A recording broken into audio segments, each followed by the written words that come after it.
அல்லேலூயா. கர்த்தருடைய வார்த்தைக்கு நேராக நாம் கடந்து செல்லலாம். இந்த நாளிலே தேவ சமூகத்திலே தேவன் நம்மோடு கூட பேசும்படியாக நமக்கு வெளிப்படுத்தின ஒரு வார்த்தை சகரியாவின் புத்தகம் 4வது அதிகாரம் அதனுடைய 6வது வசனம். சகரியாவின் புத்தகம் 4வது அதிகாரம் அதனுடைய 6வது வசனத்தை வாசிக்கலாம். அப்பொழுது அவர் செருபாபேலுக்கு சொல்லப்படுகிற கர்த்தருடைய வார்த்தை என்னவென்றால், பலத்தினாலும் அல்ல, பராக்கிரமத்தினாலும் அல்ல, என்னுடைய ஆவியினாலேயே ஆகும் என்று சேனைகளின் கர்த்தர் சொல்கிறார். கண்களை மூடி செபிப்போம். வார்த்தையாகிய தேவனே எங்கள் மத்தியிலே வெளிப்படும். பேசுகிறவர்கள் நீங்கள் அல்ல, பிதாவின் ஆவியானவரே உங்களிலிருந்து பேசுகிறார் என்று சொன்ன வார்த்தையை கனப்படுத்தி அருளும். சொல்லும் அடியார்கள் கேட்கிறோம். திருவசனத்தை கேட்கிறவர்களாய் மாத்திரமல்லாமல் அதன்படி செய்கிறவர்களாய் மாற எங்களை அர்ப்பணிக்கிறோம். இயேசு கிறிஸ்துவின் நாமத்தில் பிதாவே, ஆமென். அல்லேலூயா.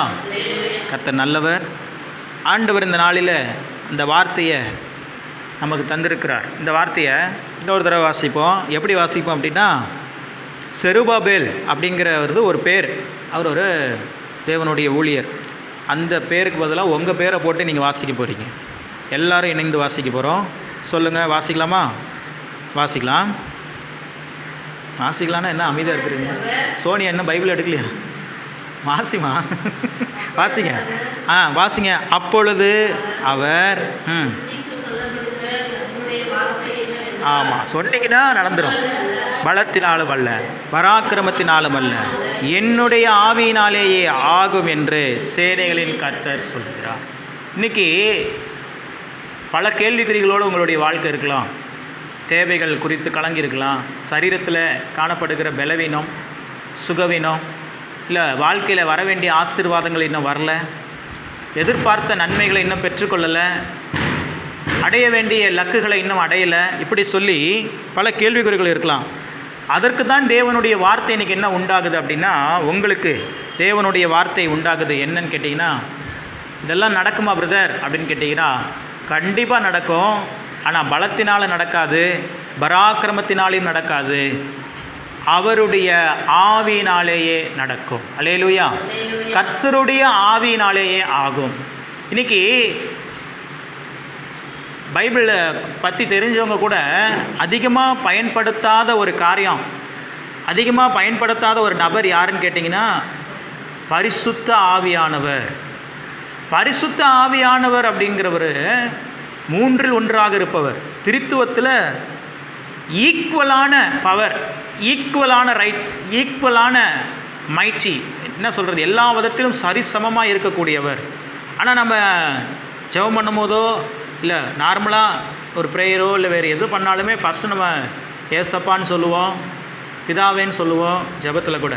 ஆனால் பரிசுத்த ஆவியானவர் எத்தனை தடவை நம்ம உச்சரிப்போம்னு பார்த்தீங்கன்னா ரொம்ப குறைவு தான். பரிசுத்த ஆவியானவர் அப்படிங்கிறது நமக்கெல்லாம் எப்படின்னா, பரிசுத்த ஆவியில் நிரம்பி அந்நிய பாஷை பேசி ஜெபம் பண்ணும்போது அந்த அந்நிய பாஷை கொடுக்குறவர் மட்டும்தான் அப்படி நினைக்கிறோம். இல்லை, இந்த நாட்களே யாருடைய நாட்கள்னு கேட்டிங்கன்னா, பரிசுத்த ஆவியானவருடைய நாட்கள். அல்லேலூயா. நான் பைபிளை 3ஆக பிரிச்சிங்க அப்படின்னா, பழைய ஏற்பாட்டினுடைய காலம் பிதாவாகிய தேவனுடைய காலம். அந்த இடத்துல யெகோவா தேவனை குறித்து தான் அதிகமாக சொல்லப்பட்டிருக்கும். 2வது புதிய ஏற்பாட்டு காலத்தில் இயேசு கிறிஸ்து வாழ்ந்த நாட்கள். இதெல்லாம் யாருடைய காலம்னு கேட்டிங்கன்னா, குமாரனாகிய கிறிஸ்துவனுடைய காலம். அந்த நாட்கள் ஃபுல்லாக இயேசு கிறிஸ்து செய்த அற்புதங்கள். இயேசு கிறிஸ்து மரித்தவரை உயிரோடு எழுப்புகிறார், கண் இல்லாதவனுக்கு கண்ணை கொடுக்கிறார், காது கேட்காதவனுக்கு காது கேட்க வைக்கிறார், பேச முடியாமல் பேச வைக்கிறார், மரித்து போன குழந்தை எழுப்புறார், சிறுபெண்ணை எழுப்புறாரு. இப்படி பல, வெறும் பச்சை தண்ணியை திராட்சை ரசமாக மாற்றுகிறார். இப்படி பல அற்புதங்கள். அதெல்லாம் இயேசு கிறிஸ்துவனுடைய காலம். அதற்கு அடுத்து ஆண்டவர் சொல்கிறாரு, அவர் மரிக்கிறார், 3வது நாள் உயிரோடு எழுந்து தம்முடைய சீசர்களுக்கு காண்பிக்க அவரை தன்னை வெளிப்படுத்தின பிறகு அவர் போகும்போது சொல்கிறாரு, இப்போ நான் போகிறேன், நான் போன பிறகு ஒருவரை உங்களுக்கு அனுப்புவேன், அவர் தேற்றரவாளனாக இருப்பார், அவர் பரிசுத்த ஆவியானவர். அப்போ இருந்து இப்போ வரைக்கும் இப்போ யார் இங்கே வியாபித்து கொண்டிருக்கிறா, யார் நம்மளை வழி நடத்தி கொண்டிருக்கிறான்னு கேட்டிங்கன்னா, பரிசுத்த ஆவியானவர் தான். அல்லேலூயா. ஆனால் நம்ம பிதாவை பெயரை யூஸ் பண்ணுறதுக்கு பதிலாக, அதாவது அதை காட்டிலும் இயேசு கிறிஸ்துனுடைய பெயரை யூஸ் பண்ணுறது அதிகம் காட்டிலும் பரிசுத்த ஆவியானவருடைய பெயரை குறைச்சி தான் பண்ணும். ஜெபம் பண்ணும்போது கூட எப்படி பண்ணுறோம், ஆண்டவரேன்னு சொல்கிறோம், பிதாவேன்னு சொல்கிறோம், ஏசப்பான்னு சொல்கிறோம். என்னைக்காவது நம்ம ஜெபத்தில் அதிகமாக பரிசுத்த ஆவியானவரேன்னு சொல்லி ஜெபிச்சிருக்கிறோமா? ஒரு சிலர் சொல்லுவாங்க என்னன்னா, நம்ம பிதாவாகிய தேவனிடத்தில் இயேசு கிறிஸ்து நாமிடத்தில் சேரணும், இதுதான் பைபிள் ப்ரொசீஜர் அப்படிம்பாங்க. நான் சொல்கிறேன், பிதாவாகிய தேவனிடத்தில் இயேசு கிறிஸ்துவின் நாமத்தில் நீங்கள் செல்லணும் அப்படின்னாவே பரிசுத்த ஆவியானவருடைய உதவி உங்களுக்கு தேவை. ஏன்னா அவர் தான் தேற்றரவாளன், அவர் தான் பரிசுத்தத்தின் ஆவியானவர். நல்லா கவனிக்கணும். நமக்கு இப்போ நம்ம பரிசுத்தவானா இருக்கிறோமா இல்லையா? இது ஒரு பெரிய கேள்வி. இப்போ நம்ம பரிசுத்தமாக இருக்கிறோமா, பரிசுத்தமாக இல்லையா? இருக்கிறோம். பரிசுத்த ஆவியானவர். ஏன் பரிசுத்தமாக இருக்கிறோம்னா, நான் ஜெபம் பண்ணுறேன் பிரதர், நான் பைபிள் வாசிக்கிறேன் பிரதர், இப்போ எந்த கெட்ட பழக்கமும் எனக்கு இல்லை, அதனால் நான் பரிசுத்தமாக இருக்கிறேன்னா இல்லை. நம்முடைய சுய நீதியினால் நாம் பரிசுத்தவான்கள் அல்ல. ஒருவர் நமக்குள்ள ஒருத்தர் இருக்கிறார், அவர் இருக்கிறதுனால நம்ம பரிசுத்தவான்கள். அல்லேலூயா. இது மிக முக்கியமான பைபிளுடைய சத்தியம். இன்றைக்கி சபை எதை நோக்கி சென்று கொண்டு இருக்குது அப்படின்னா, யாரை பரிசுத்தவான் அப்படின்னு சொல்லுவோம் அப்படின்னா, இவர் நல்லா ஜெபிப்பார், இவர் நல்லா பைபிள் வாசிப்பார், இவர் எந்த கெட்ட பழக்கமும் இவர் கிடையாது, இவர் நல்லா எல்லாருக்கும் உதவி செய்வார், இவர் பரிசுத்தவான் அப்படிங்கிறாங்க. இல்லை, பைபிள் ஒரு நாள் அப்படிப்பட்டவங்களை பரிசுத்தவான்னு சொல்ல. அவங்க நல்லவங்க. அவங்களுக்கு பைபிள் கொடுத்துருக்கிற பேர் என்னது? நல்லவன். நல்லவன் தன் பிள்ளைகளுக்காக என்னத்தை சேர்த்து வைக்கிறான்? ஆஸ்தியை சேர்த்து வச்சுட்டு, சுதந்திரத்தை சேர்த்து வச்சுட்டு போகிறான். அவங்களுக்கு பைபிள் அவங்கள ஹானர் பண்ணுது. அவங்க ஆமாம் அவங்க நல்லவங்க அப்படின்னு சொல்லி ஹானர் பண்ணுது. ஆனால் ஒருபோதும் அவர்கள் பரிசுத்தவான்கள் அல்ல. அப்படி பரிசுத்தவான்கள் அப்படி இருந்திருந்தால் மகாத்மா காந்தி ஆகட்டும், அப்துல் கலாம் ஆகட்டும், அண்ணல் அம்பேத்கர் ஆகட்டும், பல நீதி தலைவர்கள்லாம் இருக்குன்னு நிறைய பேர் இருக்கிறாங்க. கம்யூனிசத்தில் பல போற்றப்படக்கூடிய தலைவர்கள்லாம் இருக்கிறாங்க. காரல் மார்க்ஸ், லெனின், இப்படிலாம் நிறைய பேர் இருக்கிறாங்க. இவர்கள் எல்லாரும் நல்லவர்கள். இவர்கள்லாம் யார்? நல்லவர்கள். ஆனால் பரிசுத்தவான்களான்னு கேட்டிங்கன்னா இல்லை. ஒரு சமயம் அவங்களுக்குள்ள பரிசுத்த ஆவியானவர், அவங்க ஆண்டவரை விசுவாசிச்சிருந்தாங்க அப்படின்னா அவங்களுக்குள்ள பரிசுத்த ஆவியானவர் இருப்பார். அப்போ பரிசுத்தவான்களுக்கும் நல்லவங்களுக்கும் வித்தியாசத்தை முதல்ல தெரிந்து கொள்ளணும். நம்ம நல்லவங்களோ இல்லையோ, ஆனால் பரிசுத்தவான்கள். காரணம் என்னன்னு கேட்டிங்கன்னா, பரிசுத்த ஆவியானவர். அவர் பேர் என்னதான்? பரிசுத்த ஆவியானவர். அவருக்கு பல பேர் உண்டு. ஞானத்தின் ஆவி, பல அற்புதங்களின் ஆவி அவர் தான். ஆனாலும் ஃபர்ஸ்ட் அவர் கொடுக்கப்படுகிற பேர் என்னது? பரிசுத்த ஆவியானவர். இப்போ இந்த பைபிள்ல இருக்கிற திருத்துவத்தை நம்ம பிரிச்சே பார்க்க முடியாது. இயேசு 3 கடவுளா சார் அவருக்கு அப்படின்னு கேட்டீங்கன்னா, 3 கடவுள் தான், ஒரு கடவுள் தான். ஆனால் 3 விதமாக செயல்படுகிறவர், 3 தனித்தனியாக இருந்து செயல்படுகிறவர். அதாவது தனித்தன்மை. பிதாவுக்கு ஒரு தனித்தன்மை உண்டு, இயேசு கிறிஸ்துவுக்கு ஒரு தனித்தன்மை உண்டு, பரிசுத்த ஆவியானவருக்கு ஒரு தனித்தன்மை உண்டு. இது ரொம்ப நம்ம ஆராய்ச்சி பண்ணாலும் வழங்காது. ஓரளவு தெரிஞ்சு போயிட வேண்டியதான். ஏன்னா யாருமே எனக்கு தெரிஞ்சு நீங்க பைபிள்ல திருத்துவத்தை குறிச்சு யூடியூப்ல எவ்வளவோ மெசேஜஸ் இருக்குது, யாராவது சொல்றது புரியுதான்னு பாருங்க, புரியாது. ஏன்னா அவ்வளோ ஆழமான ஒரு சத்தியம், அதை பிரிக்க முடியாது. நம்ம புரிஞ்சுக்கிறதா சிம்பிளா சொல்றேன். இப்ப என்னை எடுத்துங்க, நான் ஒரு நபர், நான் என்னுடைய பேர் ஆளு, நான் ஒரு நபர். ஆனா ஒரே நபர் பல பேருக்கு பல விதமா இருப்பேன். எப்படி? என் மனைவிக்கு நான் ஒரு கணவன், சோனியா சகோதரிக்கு நான் சகோதரன், எங்க அம்மாவுக்கு நான் மகன், என் பிள்ளைகளுக்கு ஆள் யாரு? ஒரு ஆள் தான். யார் யார் இருக்காங்க? 4 பேர் இருக்காங்களா? 4 பேர் இல்ல, ஒரே ஆள் தான். ஆனா 4 ஆழ்த்தத்துவத்தில் செயல்படுகிறேன். தகப்பனுக்கு, பிள்ளைகளுக்கு தகப்பனாக செயல்படுகிறேன், மனைவிக்கு கணவனாக வாழ்கிறேன், என் சகோதரிக்கு சகோதரனாக வாழ்கிறேன், என் தாய் தகப்பனுக்கு மகனாக வாழ்கிறேன். ஆனா ஆள் யாரு? அதே மாதிரி தான் திருத்துவம். ஏதாவது புரிஞ்சுச்சா? ஒன்றும் புரிஞ்சிருக்காரு. அப்படிதான் இருக்கும், வேற வழி இல்ல, நீங்க ஏற்றுக்கொள்ளும். சரி, எல்லாம் ஒரு பக்கம் இருந்தாலும் பரிசுத்த ஆவியானவர் இந்த காலத்துல இருக்கிறார். நான் இன்னைக்கு ஆண்டவர்கிட்ட சொல்ல ஒரே ஒரு செய்தி, நான் ரொம்ப சிம்பிளா செய்தி முடிச்சுட்டு கிளம்ப போறேன். எனக்கு கொஞ்சம் கம்மியா தான் இருக்கிறாங்க. உங்க வாழ்க்கையில எதெல்லாம் நடக்கணும்னு நினைச்சிட்டு இருக்கிறீங்களோ அதெல்லாம் நடக்குமான ஒரு கேள்விக்குறி இருந்துச்சுன்னா, இன்னைக்கு அந்த கேள்விக்குறியை கேன்சல் பண்ணியிருக்கேன். அது எல்லாம் நடக்கும். யாரால்னா பரிசுத்த ஆவியானவர். இதுதான் நீங்க கொடுக்கப்படுகிற சக்தி. அல்லேலூயா.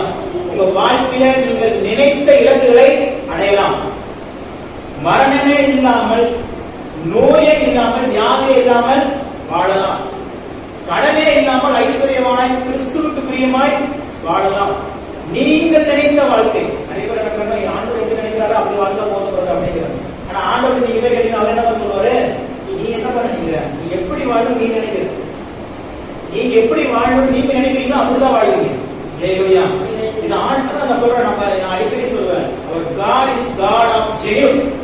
அவரை போல ஒரு ஜென்யூனான ஆண்டவர் யாருமே எப்படிப்பட்ட ஆண்டவர் சொல்லி கொடுத்தாங்க வளர்ந்து வந்த காலத்துல அப்படின்னா, நீ ஜெபம் பண்ணலையா ஆண்டவர் உன்னை வெறுக்கிறார், பைபிளே வாசிக்கலையா நீ பாவி, நீ நரகம் தான் அப்படின்னு சொல்லி ஆண்டவர் வந்து ஒரு மிலிட்டரி மேனாவே என்ன பண்ணிட்டாங்க. அப்படி இல்லை, ஒரு குட் ஃபாதர், ஒரு குட் ஃப்ரெண்ட். ஃபாதர் கிட்ட கூட மறைச்சிடுவோம், ஆனால் ஃப்ரெண்ட் என்ன பண்ண மாட்டோம், அவசியம் வரும். ரொம்ப தோஸ்து, ரொம்ப ஃப்ரெண்டா இருக்கிறவங்க பாத்தீங்கன்னா அப்பா அம்மாவுக்கு தெரியாத விஷயம் கூட ஃப்ரெண்ட் இருக்குது. ஆனா ஒரு பழமொழியே இருக்கு இங்கிலீஷ்ல, உன் நண்பன் யாருன்னு சொல்லு, நீ யாருன்னு நான் சொல்றேன். எவ்வளவு உண்மை தெரியுமா? ஏன்னா நீங்களே பாருங்க, உங்க கூட இருக்கிற நண்பர்களை வச்சு உங்களுடைய கேரக்டர் ஒரு 50% வந்து 60% ஜஸ்டிஃபை பண்ணிடலாம். உங்க கூட சுத்திட்டு இருக்கிறவங்க ஒண்ணுத்துக்குமே உதவாம நேரத்தை வீணடிச்சுக்கிட்டு இருக்காங்க அப்படின்னா நீங்களும் நேரத்தை வீணடிக்கிற மாதிரி தான் இருப்பீங்க. உங்களை சுற்றி இருக்கிறவங்க ரொம்ப பர்ஃபெக்டா, ரொம்ப என்ன சொல்றது, ஸ்ட்ரைட் ஃபார்வர்டா, கரெக்டா கரெக்டு, தப்புனா தப்பு வடிவில் கொடுத்த மாதிரி அப்படி இருக்கிறாங்க அப்படின்னா நீங்களும் அப்படி இருப்பீங்க. காரணம் என்னன்னா அந்த ஸ்பிரிட் என்ன பண்ணுது அப்படியே உங்களோட பஞ்சாயத்து. இது பைபிள் இருக்குது, யோனத்தானும் தாவீதும். காரணம் என்ன, அந்த ஃப்ரெண்ட்ஷிப் இது கர்த்தரால உருவாக்கப்பட்டது. நம்ம ஆவி அப்படிதான் ஆண்டவர் சிருஷ்டிச்சிருக்காரு. நீங்க யாரு கூட அதிகமா பேசி பழகுறீங்களோ அவங்க மாதிரியே பேச ஆரம்பிச்சிருக்கீங்க. பாருங்க, எத்தனை சீஷரு? 12 சீஷர் இருக்கிறாங்க. ஆண்டவர் இயேசு கிறிஸ்து பிடிக்க வந்துட்டாங்க. அந்த 12 பேர்ல யாரு இயேசு கிறிஸ்துன்னு தெரியல. அப்படியே அடையாளம் தெரியாம போயிடும். ஒருத்த வந்து ஒரு முத்தம் கொடுத்து காமிக்க வேண்டியதா இருக்குது. அவ்வளோ வீரர்கள், போலீஸ்காரர்கள், ஆர்மியில இருக்கிறவங்க, அவங்களுக்கே இந்த 12 பேர்ல யாருமா இயேசு அப்படின்னு தெரியல. அப்பதான் பண்றா யூதாஸ் என்ன பண்றா, நான் போய் யாருக்கு முத்தம் கொடுக்கணும் அவங்க தான் இயேசு, நீ பாட்டு வேற யாரும் இயேசு சொல்லி குடிச்சிட்டு போயிடாத அப்படின்ட்டு போய் இயேசு கொடுப்பாங்க. என்ன அதுக்கு முன்னாடி இருக்கிற சத்தியம் என்ன கேட்டீங்கன்னா, இவங்க எல்லாம் வித்தியாசமா தான் இருந்தாங்க. ஒருத்தன் திருடன் யூதாஸ், இன்னொருத்தன் கோபக்காரன், எடுத்தா கத்தி எடுத்து சொல்லிடுவான் பேதுரு, இன்னும் 2 பேர் பைட்டா ஒழிய ஓடியே போயிடுவாங்க. கூட இருந்தவங்க எப்படிப்பட்ட ஆளுக்கு பாருங்க, சாதாரணமான ஆளா இல்ல. ஒருத்தன் 5 அப்ப 2 மீன் இருக்குது, இதை வச்சு எப்படி சாப்பிடுறது, இது எனக்கும் என் ஃப்ரெண்ட் அந்த பையனுக்கே கரெக்டா இருக்கிறான் அந்திரையா. இப்படி பல அந்த சீசன்களுடைய குவாலிட்டி எல்லாம் பாத்தீங்கன்னா அது மோசமா மட்டமா இருக்கும். அவ்வளவு மோசமா இருக்கிறான். 12 கூட தூக்கிட்டு போவானுங்க, மறந்துடுவானுங்க.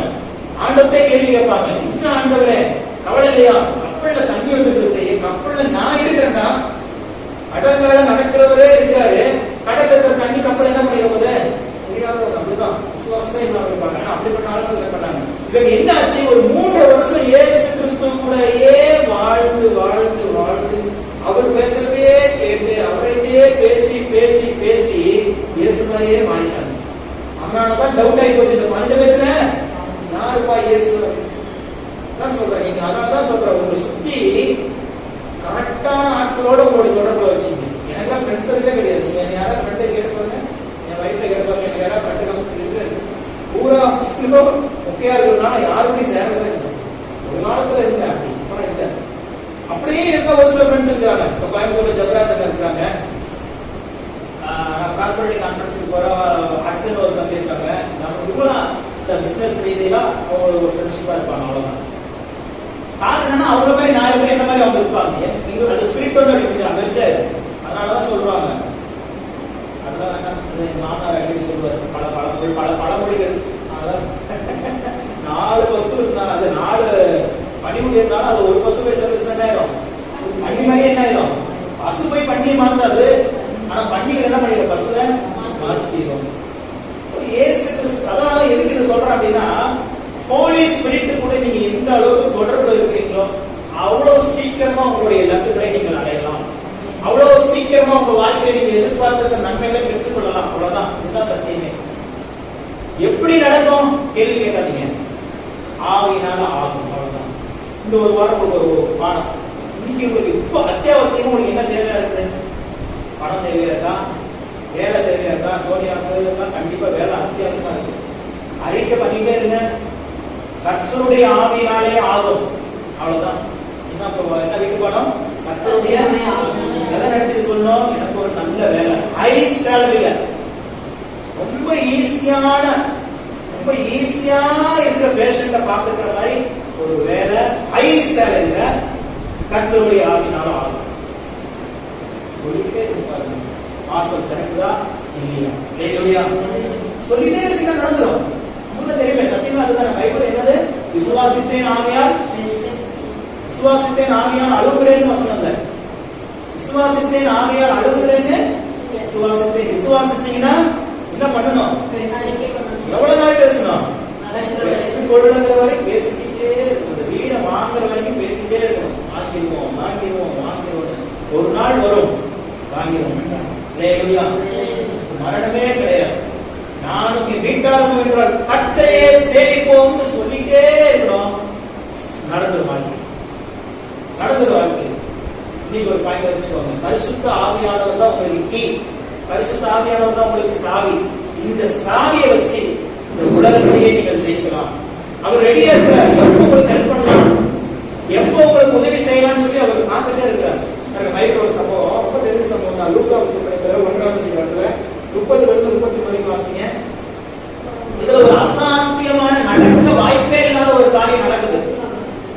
எப்படி நடந்துச்சு, யாரால் நடந்துச்சு, அதெல்லாம் பார்க்கிறோம். வாசிங்க. லூக்கா 1:30-33 வரைக்கும். தேவதூதன் அவளை நோக்கி, மரியாளே, பயப்படாதே, நீ தேவனிடத்தில் கிருபை பெற்றாய். இதோ நீ கர்ப்பவதியாகி ஒரு குமாரனை பெறுவாய். அவருக்கு இயேசு என்று பெயரிடுவாயாக. அவர் பெரியவராய் இருப்பார். உன்னதமானவருடைய குமாரன் எனப்படுவார். கர்த்தராகிய தேவன் அவருடைய பிதாவாகிய தாவீதின் சிங்காசனத்தை அவருக்கு கொடுப்பார். அவர் யாக்கோபின் குடும்பத்தாரை என்னென்னைக்கு அரசாளுவார். அவை ராஜ்யத்துக்கு முடிவாக இருந்தார். மிகப்பெரிய உலகத்துடைய மீட்புக்கான திட்டத்தை தேவதூதன் இறங்கி வந்து மரியாள் அப்படிங்கிற ஒரு சாதாரணமான ஒரு பெண்மணிகிட்ட சொல்லிட்டு இருக்கிறார். என்ன சொல்றாரு? நீ கர்ப்பவதியாகி ஒரு குமாரனை பெறுவார் அப்படிங்கிறது.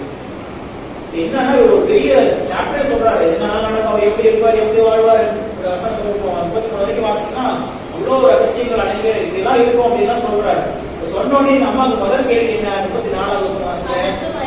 அதற்கு மரியாள் தேவதூதனை நோக்கி, அது எப்படிப்பா ஆகும்? கல்யாணமே ஆகலையே, என் குழந்தை பிறக்குங்கிற. ஓகே, எனக்கிட்ட கல்யாணமே ஆகலையே அப்படின்னு அவர் உலக பிரகாரமான காரியங்களை பார்த்து மனதில் வைத்து சொல்லுகிறார். இப்போ தேவதூதனுடைய பதில் பாருங்க. அதுக்கு பிரதியுத்தரமாக எது வரும்? பரிசுத்த அதுதான் சொல்றேன். பரிசுத்த ஆவியானவர் வந்துட்டார்னா அசாத்தியமான காரியங்கள் சாத்தியமாகும். நடக்கவே வாய்ப்பில்லாத காரியங்கள் நடந்தே தீரும்.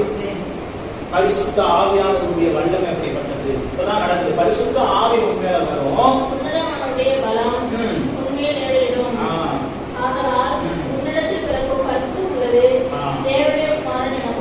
அவ்வளவுதான். இப்ப இவனுடைய ரியாக்ஷன் என்ன? 38வது வசனம். அப்ப வார்த்தை வந்துருச்சு. ஒரு திட்டத்தை சொல்றாங்க. நீ கர்ப்பவதி ஆகி ஒரு குமாரனை பிறப்பவர, அந்த குமாரன் தான் இந்த உலகத்தினுடைய பாவத்தையும் மன்னிக்கிற ரட்சகர்னு சொல்லிட்டாங்க. உடனே கேள்வி கேட்கிறா, எனக்கு கல்யாணமே ஆகல சார், எப்படி சார் குழந்தை பிறக்கும் அப்படின்னு கேட்கிறா. உலக பிரகாரமா லாஜிக்கலா கேட்கிற கேள்வி சரியான கேள்வி. ஆனால் இப்ப பரலோகத்திலிருந்து ஆவி மண்டலத்திலிருந்து ஒரு பதில் வருது. தேவதூதன் சொல்லுகிறாரு, பரிசுத்த ஆவி உன் மேல வரும். அவ்வளவுதான். அது வந்தாச்சுன்னா இதன் சாத்தியம் அப்படிங்கிறார். இப்ப இவருடைய பதில் என்ன? 38. அதற்கு மரியாள், இதோ நான் தேவனுக்கு அடிமை. இதுதான் அந்த ரகசியமே, வேற ஒண்ணுமே. சொல்லுங்க அவங்க தலையில கழிச்சு, தேவ வார்த்தைப்படி எனக்கு ஆகப்படும். அது எப்படி சார் நடக்கும் அப்படின்லாம் கேள்வி கேட்க கூடாது. ஃபர்ஸ்ட் நடக்குமான்னு கேட்டது தப்பு இல்ல. அது நீங்க தெரிஞ்சுக்கிட்டு கேட்கறீங்க. இப்போ வார்த்தை வந்துச்சு, பரிசுத்த ஆவி உண்மையான வரும், உன்னதமானவருடைய பலம் உண்மை கடலிடும். அவ்வளவுதான். நீ ஒரு குழந்தை பெறுவாய், அவர் தேவனுடைய குமாரன் எனப்படுவார். இப்ப அப்படியே டோட்டல் சரண்டர். ஏன்னா அங்க பயன்படுத்தப்பட்ட நபர் அசாத்தியமான காரியங்களை சாத்தியப்படுத்துகிறவர். இன்னைக்கு உங்களுக்கு அதான் சொல்ற, உங்க வாழ்க்கையில நீங்க அடைய வேண்டிய இலக்குகளை அடைய வேண்டுமா? உங்கள் வாழ்க்கையில கடனே இல்லாத ஒரு வாழ்க்கை, வியாதி இல்லாத ஒரு வாழ்க்கை, சுகம் பேலன்ஸ், ஜீவன் ஆரோக்கியம், தீர்க்காயுள்ள ஒரு வாழ்க்கை, மற்றவர்களுக்கு பிரயோஜனமாய் வாழ்கிற ஒரு வாழ்க்கை வாழணுமா? சாத்தியம். எப்படி சார் சாத்தியம்? நானே இப்படி இத்தனை லட்சம் கணக்கில் இருக்கிறேன் சார், நானே சரீரத்தில் இத்தனை வியாதி கிளம்பின சார், எப்படி சார் நான் தேசத்துக்கு ஆசீர்வாதமா மாற முடியும்? இப்ப ஆண்டவர் சொல்லுகிறார், பலத்தினாலும் அல்ல, பராக்கிரமத்தினாலும் அல்ல, என்னுடைய ஆவியினாலேயே. இந்த வார்த்தை அப்படியே ரிசீவ் பண்ணிட்டு இப்ப நீங்க சொல்லுங்க, தேவனுடைய வார்த்தையின்படியே எனக்கு. 2 வார்த்தை சொல்லுங்க, கர்த்தருடைய ஆவியினாலும் தேவ வார்த்தையின்படி எனக்கு ஆகட்டும். 2 வார்த்தையை தொடர்ந்து ஒரு 7 நாள் சொல்லிட்டே இருங்க. நடக்காத காரியங்கள் நடக்கும். அன்னைக்கு ஒரு கடவுள் இன்னைக்கு ஒரு கடவுள்லாம் இல்ல. இதெல்லாம் ஏன் பைபிள் எழுதப்பட்டிருக்குன்னா பல இருக்க சிக்ஸோன் இருக்கலாம் நிறைய எழுதி வந்த நேராச்சு ஷார்ட்டா முடிக்கிறேன். ஏன்னா சொல்ல வேண்டிய கரு நான் உங்களுக்கு கொடுக்கறது வந்து ஒரு கரு போல. இந்த கருவை வளர்ச்சி அடைய வைக்கிறதும் சிதைக்கிறதும் உங்க மேலதான் இருக்கு. கரு கொடுத்தாச்சு. கர்த்தருடைய வார்த்தைங்கிறது ஒரு கரு, பரிசுத்த ஆவியான ஒரு வார்த்தையாக கருவை கொடுத்தார். அப்ப நீ ஏன் கவலைப்படுற? நான் இருக்கிற உனக்கு உன் வாழ்க்கையில நான் எல்லாத்தையும் சாத்தியமாக்குறேன். நீ என்ன விரும்புறியோ அதுபடி நீ வாழ, கவலையப்படாத. நீ ஒரு வார்த்தை கொடுத்தார். இதை டெவலப் பண்றதும் அதெல்லாம் ஒண்ணு இல்லைன்னு சொல்லி ஓரத்தை ஒதுக்கி வைக்கிறதும் உங்க கருத்துல தான் இருக்குது.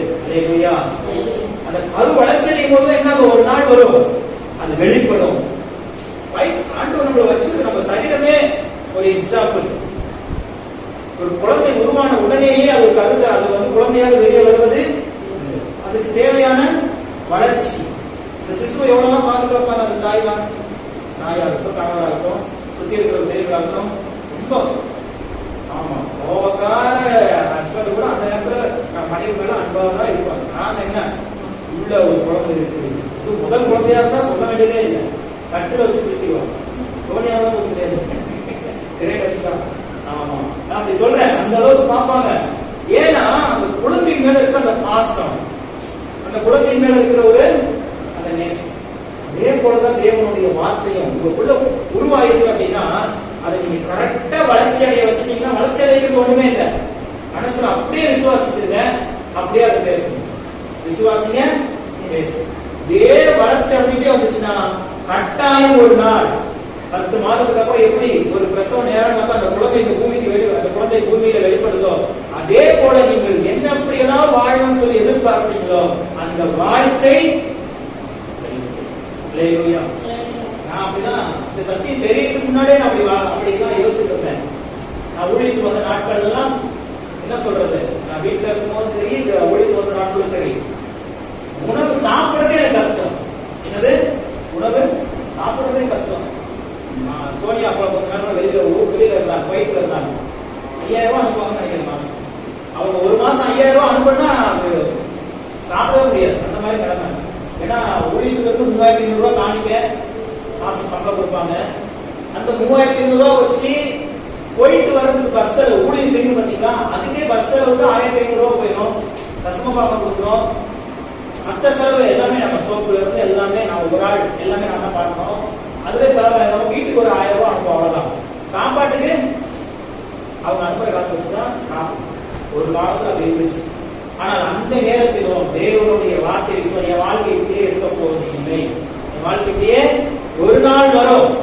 2014 அப்படி நினைச்சேன், ஒரு நாள் வரும் நான் விரும்பினபடி ஒரு வாழ்க்கையை வாழ. இப்ப நல்லா சாப்பிடுறேன், சாப்பிடுறேன், தூங்குறேன், பிரேயர் பண்றேன், ட்ரேடிங் பண்றேன், திருப்பி சாப்பிடுறேன், தூங்குறேன், பிரேயர் பண்றேன். ஒரு நாளைக்கு ஒரு 500 ரூபாய் சம்பாதிக்கிறதுக்கு எவ்வளவு கஷ்டப்படணும் இருக்கிற சூழல்ல. இந்த வேலையானாலும் கட்டாயம்.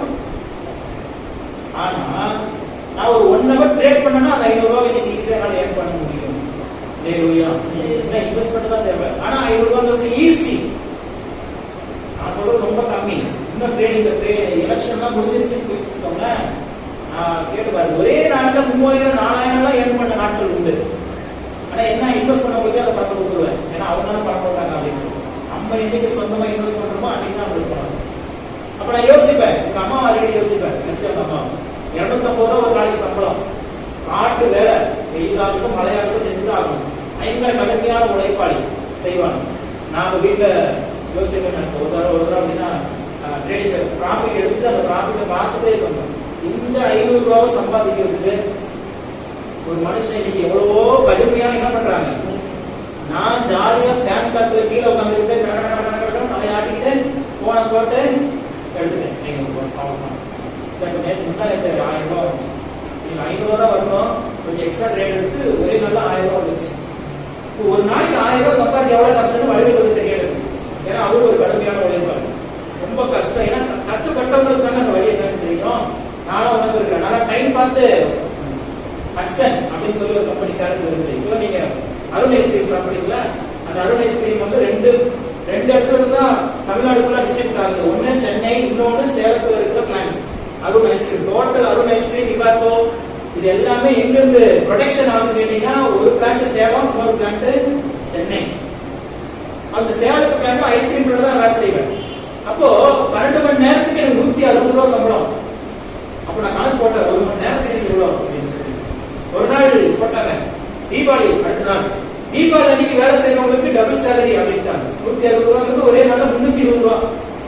அதுக்கு முன்னாடி 12 மணி நேரம் டியூட்டி பண்ணியாச்சு, நைட் சாயங்காலம் 6 மணி இருந்து காலைல 6 மணி வரைக்கும். தீபாவளி அது டபுள் சேலரி தொடர்ந்து என்ன பண்ணிட்டேன், தொடர்ந்து ஒர்க் பண்ணி அடுத்த ஒரு 12 மணி நேரம், கிட்டத்தட்ட 24 மணி நேரம் ஒரு சொட்டு தூக்கம் கூட இல்லாம.